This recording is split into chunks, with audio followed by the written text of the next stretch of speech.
The future of MMO games. Things are about to change forever. What is this man talking about? I hope he's not talking about freaking VR, because I ain't about that shit. But anyways, let's see how MMOs are about to change forever.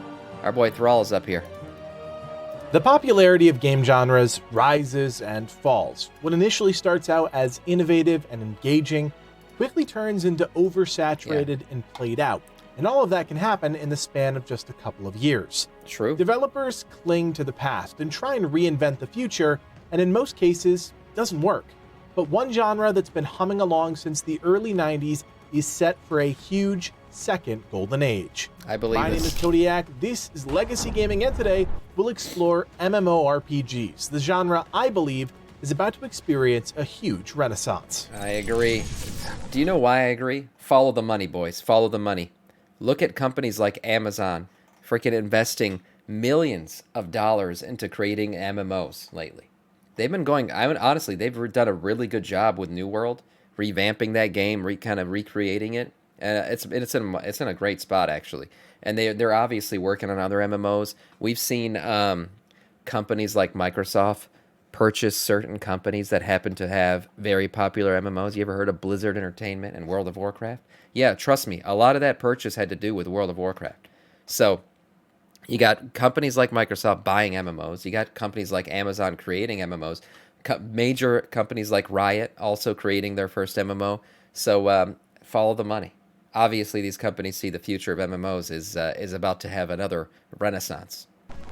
If you're a 30-something-year-old like myself, then you most likely grew up alongside the MMO genre. Can't wait for RTS. I vividly remember my cousin introducing me to EverQuest Online, and from that point onwards, my brain wanted nothing more than to dive into the always online worlds developers were creating.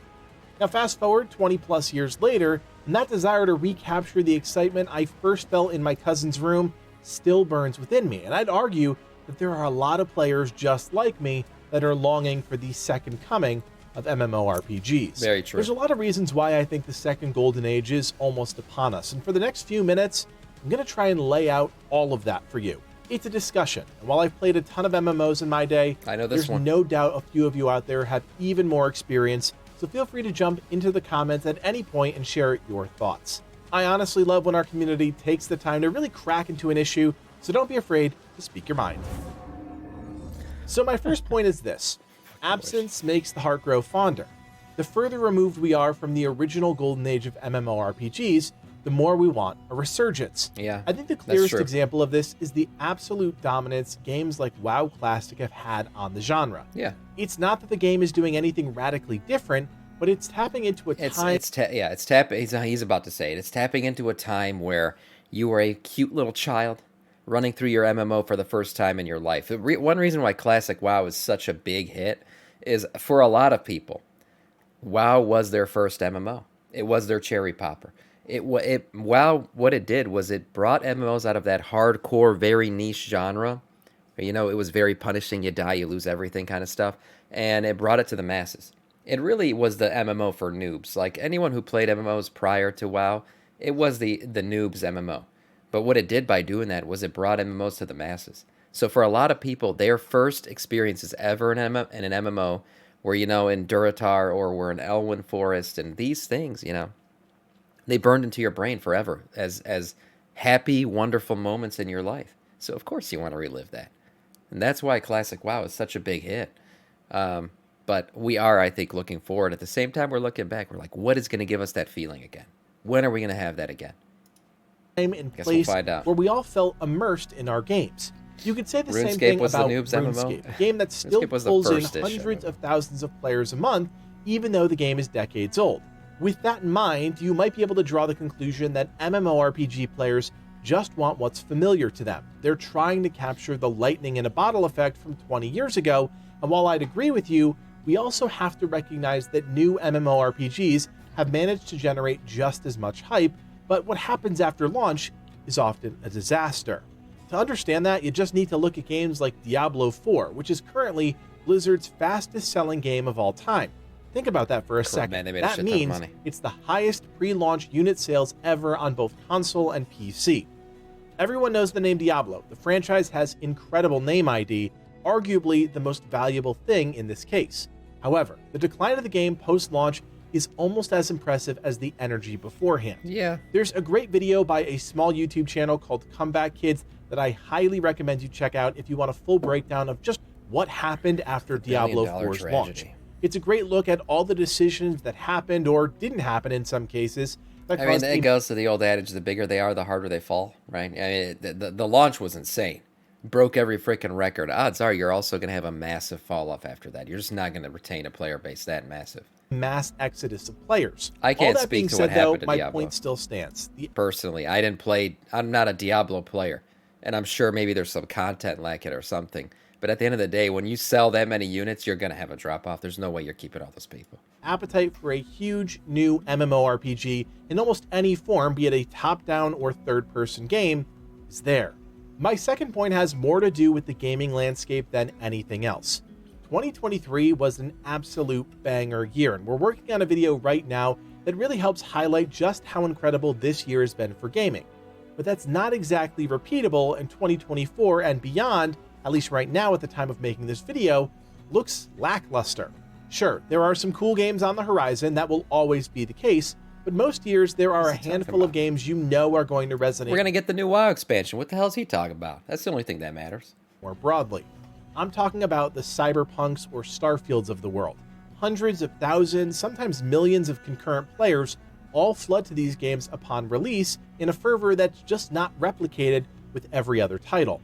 2024, by comparison, is a scarce year, and if you don't believe me, just go check out our video where we cover close to 24 games slated for release sometime next year. It's a good list, but not nearly as impressive as some other years. Major developers are either in planning or deep development of other games we just don't know about, and in that vacuum creates the perfect opportunity for a new or completely revamped MMORPG to swoop. I wonder if that's why Blizzard kind of is going to release the expansion early. I didn't realize that none of these guys are releasing anything real big this year except Blizzard. Riot hasn't even... I wonder if Riot has to say something about their MMO this year. They have like no announcements so far. I feel like they're not going to give us a release date, but they're going to give us some kind of first look update like this. We don't even know the name of the damn MMO. What's it going to be called? World of Runeterra or something? I don't know. But they have to drop a release. And then Blizzard, we already know. End of the summer, we're getting the freaking new expansion. That's going to be huge. First chapter of the World Soul Saga. And steal the spotlight. Granted, that is a finite window of opportunity because, as we know, new games are always in development, so these teams have to strike while the iron is hot, and that's almost impossible to do with a genre that requires so much time and resources to develop, but still, the opportunity is there. My third point has more to do with people than anything else, and in this case, I'm talking about legends of the industry who are bursting on or back onto the scene, which is cause enough for excitement. He's back. The most notable is Chris Metzen, who made his presence known at BlizzCon 2023, returning to the company after his retirement back in 2018, this time as the executive director of the Warcraft universe. Metzen's impact on Blizzard cannot be understated, and while a simple Google search will tell you all you need to know about his history, it's his future I'm more interested in. He's charged with leading Warcraft forward, and that is a huge undertaking, especially for World of Warcraft, which is coming up on 20 years since its launch. But we will talk about that in a little bit. There's also Greg Street, aka Ghostcrawler, who was the lead system designer for World of Warcraft from 2008 to 2013, arguably when the game was at the peak of its popularity. Greg was instrumental in developing systems that players are still enjoying today. Greg moved from Blizzard to Riot Games, where he ended his tenure working on a still-to-be-announced MMORPG. Yeah, so Riot Games, when he was there, he was supposed to be working on their next MMO. Like, that was his thing. And now he's got this fantastic Pixel Castle company that he basically made himself, where he's creating his own MMO. But yeah, at Riot, his designation, the reason why he left Blizzard to go to Riot was to help Riot make their first MMO. We'll talk about this game more in the future, but I do think it's going to be huge, given the massive world building that's going on at Riot. What I think is most interesting is Ghostcrawler's recent announcement that he's formed a new studio called Fantastic Pixel Castle, recruited industry veterans that have extensive experience with massive AAA titles, and is planning on launching a new MMORPG, codenamed Project Ghost. While announcing a new MMO and launching a new MMO are wildly different things, True. Greg made it clear in the project's announcement video that the game will be rolled out to the community early, as he, and by extension the team, believe that a community-developed experience is going to result in a stronger game. Long story short, this is a project to watch. Competition is good, whether it's professional sports, consumer goods, or in this case, MMORPGs. The more legitimate projects that are out there, the more the pressure is on. On the developer side, you hope that more competition means going that extra mile during the development process, creating that one layer deeper that keeps players engaged. On the player side, competition means making a choice, or multiple choices if you have the time and money. The best games... One of the worst things that ever happened to World of Warcraft was a lack of competition. There was just nothing around to even come close to them. Final Fantasy was the first thing really in a long time that came around and was like, damn, we got some competition in this bitch. Because honestly, everything else just kind of came and went. Warhammer, remember that? Came and went. A World Star had so much promise. I honestly think that game was just wrong game, wrong time or something. I don't know what it was. But World Star came and went. Tons of other MMOs came and went. But nothing really competed or even threatened World of Warcraft in any way until Final Fantasy came around. And then you got New World, which is, it's fine. But what I mean is, like, there are other MMOs out there. There are other choices for people. Elder Scrolls, you can even say, is another choice for people to play. Guild Wars. There's other choices for people, which there wasn't for a long time. And I think that complacency led to a lot of the shit that we got out of WoW. To the top, and if they continue to grow and adapt I say World to the Star? I meant Wild player Star, base, they succeed. My final point as we lay out the case for what's to come is simply this. People are still playing MMORPGs in droves, and while specific data about the biggest games are... Jesus Christ. You scared the living shit out of me. ...closely held secrets, there's enough information out there to know the genre is still wildly popular. Looking at the most transparent source of data we have, SteamDB, we can see a few mid-tier MMOs still performing well. Lost Ark sees about 45 to 55,000 concurrent players throughout the day. New World sees anywhere from 30 to 45,000 concurrent players. Damn, that's not bad. Path of Exile has roughly 14 to 27,000 concurrent players on any given day, and this list doesn't account for some of the biggest games in the MMO space, including World of Warcraft, Final Fantasy XIV, and old-school RuneScape. But the issue with these games is that they're established, and in many cases, played out. For better or worse, players want that shiny new object, and a new expansion or DLC just doesn't have the same power as a new IP or a complete reset of an existing experience. Right. This is the foundation for why I think a second golden age of MMORPGs is coming. The lack of releases has made players hungry for something new and fully immersive. There's little in the way of real crossover competition from other games and genres. Industry legends have burst back onto the scene with bold intentions, and MMOs are still wildly popular, with millions of players engaging with the genre every day. The table is set for something massive, but before we get to what's coming, we have to look at the current transformation of the genre and the development happening with MMOs that are popular right now. Okay, yeah, give it to us. MMORPGs, for better or worse, haven't disappeared. In fact, they continue to rumble on, doing everything they can. Swotar, is Amazon still doing their Star Wars MMO? I remember, like, they announced it, then they killed it, then they re-announced it. Like, what's going on with that? Anybody know? Because I always thought, like, the Star Wars universe is a great universe for an MMO and could actually compete in the MMO world. Yeah, RIP to the Star Wars. Is it RIP or is it back? I don't know. I feel like I saw that it was back somewhere at some point. Like, they were doing it again. They were starting over. I don't know. I could be wrong, but I always felt like that was a great universe that could sustain an amazing MMO. And I know they had SWTOR, but it needs something new. Obviously, that's very old. To hold on to their existing communities while attempting, often in vain, to bring in new players. I wanted to quickly run down the most popular games and some of the latest enhancements in each of those games, whether that be a recent patch, upcoming DLC, or something else entirely. I would imagine that I, like most of you, have dipped in and out of a number of MMOs throughout the past couple of years, attempting to find some sense of satisfaction. Don't lie, we've all been there. That being said, there are some changes happening to the genre's biggest games, so let's just take a quick look. Arguably the game with the most set in motion right now, World of Warcraft just revealed the World Soul Saga, a brand new set of 3 upcoming DLCs, that will continue the story of Azeroth set in motion almost 20 years ago. Did he call the expansions DLCs? Damn, that's like a fucking shot. I don't know why. We paying for that shit, plus we pay for a sub. He just called it DLCs. Oh. The first DLC, The War Within, will take players to the center of Azeroth, and after his years of absence, Anduin Wrynn is back as a central pillar once again. As I mentioned before, Chris Metzen, now executive director of the Warcraft universe, has near complete control over the direction the game takes from here, and in lockstep with some of the new systems revealed, such as Delves, small group world content that can reward endgame gear. Yeah, there's a lot going on here. Oh yeah. Another game that continues to add content as it tries to maintain its foothold in the genre is New World. The game recently saw a small resurgence in players thanks to a new DLC called Rise of the Angry Earth, which introduced... Yeah, and they brought mounts, man. They brought mounts. I haven't played... I played New World on launch. I haven't played it since this new expansion came out. But I watched a lot of people on Twitch playing it. It looks great. It does. Like, I feel like they've actually put some real heart and effort into making New Worlds good.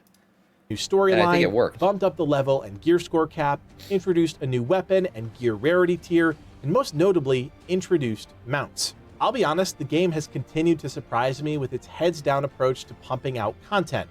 Mounts, although reportedly not implemented well, is still a monumental change for the game. And if Amazon continues to invest money into the project, who knows where New World will be in a few years. The one game on this list I have no experience in is one that has been steadily dropping new content since its debut in 2014, Elder Scrolls Online. Yeah. The game's latest chapter, Necrom, released this past summer, and introduced the Arcanist, added 2 new companions to your cause, and advanced the Shadow over Morrowind saga. More recently, the game introduced the Endless Archive free update, which introduced a wave survival type event that players can take on solo or with a group, rewarding collectibles, achievements, and new class set items. I have to say, Elder Scrolls Online, never played it, but I always liked the way they did dragons in that game. I think Elder Scrolls might be the champion of doing dragons right. I don't know. I just always thought their dragons looked very cool. And then, we got Dragonflight in World of Warcraft. But dragons in WoW, they've always been great, like the OGs, like Onyxia and stuff. But recently, they've become kind of Disneyfied, I guess you could say. Like, I don't know, they're just too lovey-dovey and shit. The game has shown absolutely no signs of slowing down, and while numbers on Steam aren't that impressive, you have to remember the game also has a healthy fan base on both PlayStation and Xbox consoles. That's true. And we couldn't forget about Final Fantasy XIV, which continues to forge ahead after the success of Endwalker. As that storyline concludes, another begins, and in the recently revealed expansion, Dawn Trail, players will head to Turl, the New World, and the birthplace of blue magic. I haven't seen this. The developers have revealed that 3 new jobs will be introduced in the expansion, which includes the Viper, a new damage-dealing class already revealed. There's a lot more coming to the game, but as expected, the Japanese-based developers are waiting for their major FanFest event in January 2024 to reveal more. These games are continuing to pour thousands of hours of development time into their worlds, and these are just 4 examples throughout a genre that continues to try and innovate and excite. And just for fun, let's do a quick poll here. If you're still playing any of these games, drop a comment down below. I'm curious to see who's still diving in years later. The truth is, this is all the norm, the status quo, if you will. And if we are to usher in a second golden age of MMORPGs, something big, and I mean really big, needs to happen. What is As we've discussed, the board is set, the pieces strategically placed in the right positions, but in order for the genre to come roaring back, you need the right game, and I think one or a combination of a few upcoming games deployed around the same. The Riot MMO. I really think it's the Riot MMO. I think they have the most potential, considering their world building that they're doing. The amount of lore that is behind, there's a crazy amount of lore that I didn't even know about when it comes to Riot's Runeterra world and all that shit. And they're a company that certainly has the manpower to be able to pull it off. Thank you for the bits, Burning Viking. I appreciate that, man. 40 bits. Thank you so much. I really think that is the one that it's got a chance. It's got a real chance at pulling something crazy off. Same time, might just be the final piece to the formula. That being said, there are a number of issues that have absolutely dogged the genre for some time, and all of the games we're about to talk about will have to combat these things. For starters, going into a game cold with no world building done at any point pre-launch is a huge blunder, one that has seen the demise of a number of games. Add on to that a lackluster world, which is the other side of that coin. You're creating a massive sandbox, and for the most part, the world is your oyster, so make it interesting. Right. Upcoming games will also need to strategically navigate how to monetize. Is the era of the paid subscription over, or would players be willing to pay so long as they're not laden with in-game stores? The fucking Jesus, all this stuff. The only way WoW's subscription ever ends is if they put it on Game Pass, and maybe they raise the price of Game Pass a bit. I could see that happening. Otherwise, I don't think there's any way that any of these new MMOs go with the subscription format. Riots even, I don't know, man. The one thing I like about subscription formats, and this is kind of, take it with a grain of salt, is I feel like it kind of limits the pay to win life, right? Like when you have a sub, you really can't go with anything else other than maybe some cosmetic shit in a paid format beyond that. So that's why I've kind of always been okay with it. But other than that, I don't see how anyone's going to go with a subscription format going forward. Battle passes and other tropes that have worn our patience paper Maybe thin. Battle passes. Of course, there's also the dreaded patch cycle, which isn't just a content problem, but a logistical and resource-intensive one as well. Do you speed up the launch of new content but thin out the offering, or do you extend the window of time between major updates and really make them meaningful? And of course, there's always the issue ever present in the genre of player behavior. How do you combat cheating, griefing, harassment, all the things the games in this genre have had to grapple with and have had years of experience addressing? All of these challenges and more are going to be subject for a lot of discussion as new MMOs come onto the scene. I have no doubt about that. They can't afford not to take these issues seriously. But let's put the worries of tomorrow aside and focus on the projects themselves, the games that could be the next ultimate experience. First is the Riot Games unannounced MMORPG, which was first revealed back in 2021. If there's a company that understands how to world build in the modern sense, it's Riot. Think of characters like Jinx, which have transcended games altogether and spun off into a variety of multimedia projects, including the hit show. She's spun off into some other things if you scour the internet. But they also have Arcane, great show that I recently started watching. They have tons of Runeterra like lore shit out there, all kinds of stuff. If you want to get into Runeterra lore, I suggest you go check out Entgrove on YouTube. He does all kinds of shit like that. He's really into I spelt his name wrong. I'll link his channel, but he does a ton of Runeterra lore stuff, ton of it. Entgrove, yeah, he does a lot of stuff like that. I'll link his channel in a second here, but Runeterra lore, crazy amount of shit. Arcane. You won't believe how deep that stuff goes. Art, short video, or bit of lore is helping develop the world of Runeterra, which is already incredibly vibrant in the minds of fans. Considering that League of Legends started as a MOBA and has expanded into an entire company dedicated to bringing its champions to life in new ways, you can easily connect the dots to understand why and how an MMORPG would be successful. You also can't discount the fact that MMOs take a vast amount of time and resources to develop, and while we're all working from the same clock, it's fair to say Riot has more than enough money to pour into this massive undertaking. Greg Street, who we talked about before, and we'll talk about again in a minute, was leading this project for a few years, and even his initial guidance when helping get the team in place and philosophies aligned is monumentally valuable. The biggest issue I foresee with Riot's MMO is how you pull all of those threads together. Riot deploys almost too much world-building content. There are dozens, if not hundreds of characters, each with their own lore and connection to the world of Runeterra. Trying to piece all that together is a hurdle, but if the team manages to fight off the urge to go massive from the start and really create core systems around the characters and worlds that players already love, I think the game has a chance to be a huge success. I agree. A pretty big shock to the system was when Greg Street, who we've talked about a number of times already, announced he was leaving Riot Games. No stranger to talking to the gaming community, he quickly announced that he was forming a new studio, which was revealed in November. Fantastic Pixel Castle is a brand new studio led by Greg. Can I just say one quick comment, completely irrelevant to how good or bad this company will be? I hate the name. I just don't like the name. It's a bit too complicated. I don't know. I kind of like a single, Blizzard. Riot.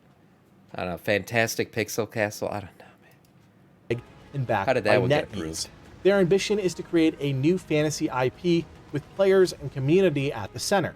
The goal is to talk early and talk often with players about the type of game they want to see the developers create. That's something that Greg has been adamant about well before announcing his team. There's already a bit of information about the game on the Fantastic Pixel website, which I think many will find pretty interesting. This one passage about the world of Ghost gives us the clearest vision of the game at this point. In Ghost, you travel to world shards to power up your characters, bring back resources, and build your fledgling civilization by growing and supporting the city's diverse and ever-changing factions. Right. In turn, you'll see the city grow and evolve over time based on the choices and actions of players just like you, as an epic story unfolds season over season. In our game, you'll alternate... World building dependent on player action. I feel like it's never been pulled off right. I don't know. Between private realms that we call blue shards for you and your friends, and more public red shards that deliver a more traditional, massively multiplayer experience. At the onset, that sounds interesting, but we all know that good systems aren't enough when it comes to MMORPGs, and without a compelling story and an array of ways to fully immerse players in the world, a new IP will just be another blip on the radar. That's honestly what I think Project Ghost will struggle with the most, at least at the start. A new IP means building your world, characters, and systems from the ground up, and while I'm sure that's thrilling... I think that's some Warhammer. That's Warhammer clips they're showing, because what I was going to say is the Fantastic Pixel Castle MMO, one thing they said is they wanted to get away from your typical fantasy tropes, and I think that's a mistake. I do. I don't think there's anything wrong with orcs and dwarves and elves and stuff. I'm fine with that in my fan. I like that shit. I want to be in that world. But they want to get away from that, and I don't know what else. I just don't want them to fumble because they tried to be too different. Being different isn't gonna guarantee success, and being different is also risky. You can be different in certain ways, but I don't know. No elves, no dwarves. I don't know. To the right team, it's also daunting. They said that in their meeting. They did release that. It's probably somewhere in some freaking archive somewhere where you can go look at the different things they said. But when they had you can go rewatch their panel where they talked about the game. They did say they wanted to get away from typical fantasy tropes. And an uphill battle in the fight to grab the clips he's showing now are Warhammer. Nevertheless, with a talented team supporting the studio and the financial backing of NetGames, if you watch this meeting, they did say that Project Ghost is sure to be a game to keep an eye on. We've already talked at length about World of Warcraft, but there's one element of the game's future we haven't touched upon: Microsoft. With the recent acquisition of Activision Blizzard, there's no telling what direction Phil Spencer will take the franchise and the studio. His presence alone on stage at this year's BlizzCon speaks volumes for the future of the brand, desperate in need of a reset. Now, what does that mean for World of Warcraft? No one knows, but the combination of Phil Spencer plus Chris Metzen is a powerful dynamic, and many, myself included, believe a true reset or sequel to World of Warcraft could be coming. There's no denying the game needs to be brought into this generation in terms of graphics and some systems, but obviously a game of that caliber takes time. My guess is that Blizzard was in a bit of a holding pattern as the Microsoft deal was being finalized. Yeah. This is a wild hot take, but the Worldstone saga could be the final 3 chapters. He called it Worldstone saga because it really is the Infinity Stone saga of World of Warcraft. It's the World Soul saga, and yeah, the thing about WoW, I don't think it needs to be brought into a WoW 2 because of graphics. I think graphics are fine. It's not a big deal. But it's the bloat of the game. Like, for anybody new to get into World of Warcraft, it's nearly impossible at this point. I'm not saying don't. Try the game. It's great. I still love it. But it's really hard for somebody new. There's so much game bloat, and it's like the simplicity of classic WoW, restarting from the beginning. I feel like, I don't know, if WoW 2 could pull something like that off. I really think that whether or not Microsoft decides to go with a WoW 2 or not will be very dependent on how successful Riot's MMO is, and whether or not it really pulls people away. Because the only way to pull people back, I feel like, will be a reset WoW 2. The lifespan of our World of Warcraft as we know it today, giving the team time to develop something huge like World of Warcraft 2. Another game that has the potential to massively shake up the genre is Ashes of Creation. I'm not a fan of realistic graphics either. Which was originally started as a Kickstarter back in 2017. The game is largely crowdfunded and has amassed millions as players have backed and continue to support the development of the game throughout its constant stream of supporter releases. The game has seen a lot of attention over the last couple years, with well-known MMO creators like Asmongold and Lazy Peon covering some of the major milestones in the game's development. I'll be honest, I am just still not there with this game. Me too. There's a lot of ambitious ideas out there. It looks amazing. Like, this is a game where graphics are at the forefront, for sure. Like, this game on Unreal Engine 5 looks freaking insane. The graphics are insane. But for me, that's just a part of it. I don't know. Like, graphics, I care. Like, I want the game to look nice. Like, retail WoW to me looks good. It looks fine. It's good enough. This obviously looks amazing, but it's worthless if the gameplay sucks. Such as nodes, which are preset points in the world wrapped in a zone of influence, and as players participate in the node, the content of the world will react to that engagement, with those in control of the node's government having more control over things like diplomacy and the ability to modify building types and constructions. It's a system that feels vaguely familiar to the territories in New World, but more dynamic. That being said, it's just an idea at this point, and while there is plenty out there to read about systems like nodes, seeing it in action on a massive scale is a more distant reality. Yeah. What we have seen are a lot of mounts, some gameplay, and various subsystems within the game that will ultimately feed into the overall vision for Ashes of Creation. Like all these upcoming games, Ashes is faced with its own challenges. In many regards, it'll encounter much of the new IP growing pains that Project Ghost will grapple with. But there's also the prolonged impact of crowdfunding a gaming project. When you ask players to pay to support the development of a long-term project, there's an element of community erosion that occurs the longer the project drags on. In the case of Ashes, the game has been in the public eye for over 5 years, and while MMORPGs historically take a long time to develop, everything that happens from here on out will be scrutinized by the community since they are technically investors in the game's success. It's a tricky situation, one we're seeing play out in other parts of the industry as well with games like Star Citizen. So how Ashes manages to navigate those waters, only time will tell. But the developers recently revealed that Alpha 2 would be coming in early 2024, and that they're also stopping all pre-launch packs, so things are trending in the right direction. Yeah, play the game in 5 years. Sounds good. I wanted to end by highlighting some of the Eastern MMORPGs that are also coming down the pike, and while I haven't really cracked into them, that's because they're just not real and tangible for a lot of us outside of South Korea.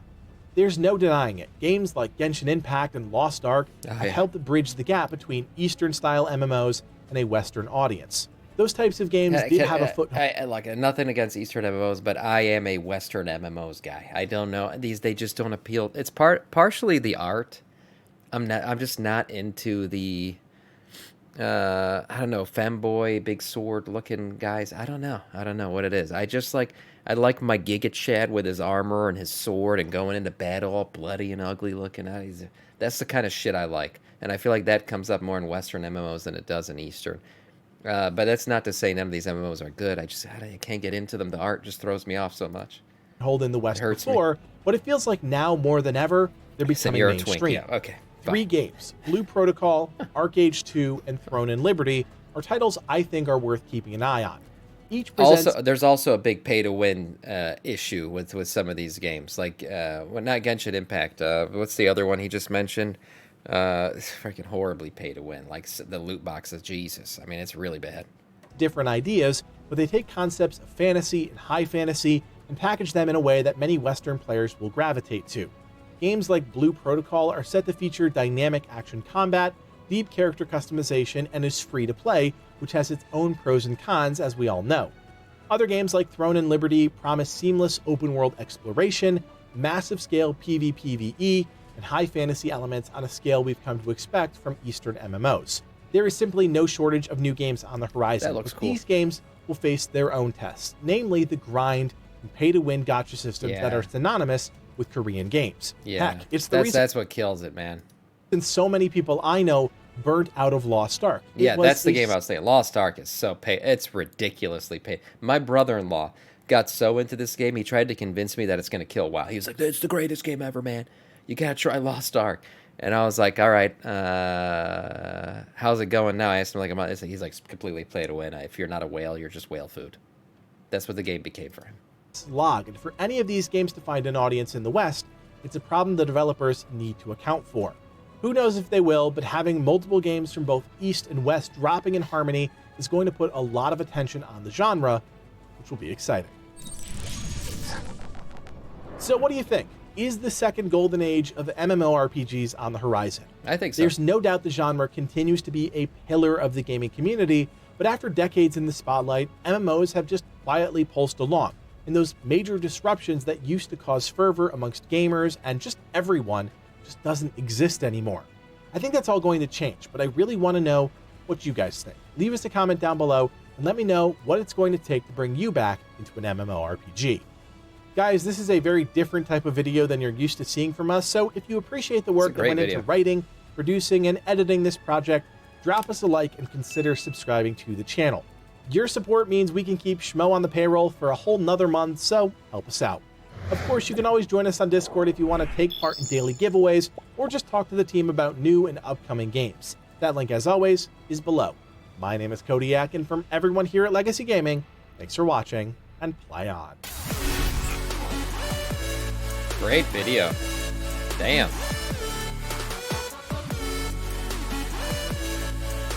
Yeah, what do I think? You know, the future of MMOs to me, like I said when the video started, follow the money. Follow the money. All the big boy companies, all the big boy tech companies are working on MMOs. They're investing, and it's not a cheap thing to build an MMO, that's for sure. You got your indie guys, you know, like Ashes of Creation and stuff, those community-funded stuff, but then you got big boys like Amazon and Microsoft pumping tons of money into building out MMO worlds. So it's obvious that they believe this, that the future of MMOs is bright, and I agree.